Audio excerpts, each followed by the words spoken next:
İndi bunu kəsəndə təbii ki, parçanın verdiyi qədər yanın böyütsən, sən buradan bir dənə qabağı kəsdin. Deməli, mənə bir dənə də tutam 70 santıdırsa, bir dənə də 70 santı lazımdır ki, mən arxanı kəsim. Və bu trapezi kəsmək üçün mənə 2 uzunluqda parça lazımdır. Əgər 1 metrəlik yubka kəsirsənsə, 2 metrdə parça lazımdır.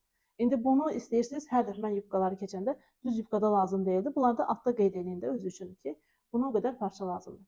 Düz indi asan variantını indi parçanın üstündə göstərəcəm, az parça gələn variantını. Amma normalda arxada tikiş yoxdursa, bu qayda ilə kəsilir. Deyirəm, 1 metr parçanız var, trapez geyinib sərdə evdən çıxmalısınız. Yarım saatlıq bir işdir. İndi bax, parçanı sərdəyiz. Buradan başlayırsınız parçanın ön hissəsini çəkməyə, düz yubkanı. Çanaq dairəsində kimi çəksəz bəs eləyir. Tamam ki, bu ön çanaq dairəsində kimi bəs eləyir.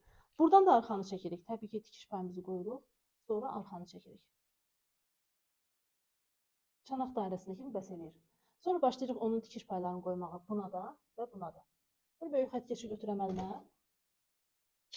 Bu tikiş payını bunu birləşdirirəm.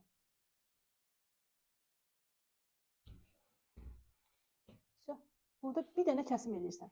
Bunu bölürsən buradan, tərslə birləşdirib yeyinirsən. Çox da rahatdır. 5 dəqiqəyə də vaxt aparır. Elə çətin deyil. İndi qaldı bir dənə hissəsi qaldı ki, təbii ki, buraları düzəltmək lazımdır. Başlayırsan bax buradan bura ölçməyə. Nə qədərdir? 1.10. Buradan da bura 1.10 olmalıdır. Bunun başını çəkmədim. 1.10. Bunu da ətəri gətirib oturtursan avala. Hə, elə bil ki, bunu avala oturturursan. Aysa bu uzunluqla yanın uzunluğunu düzləşdirirsən ki, yanlarda sallanma olmasın.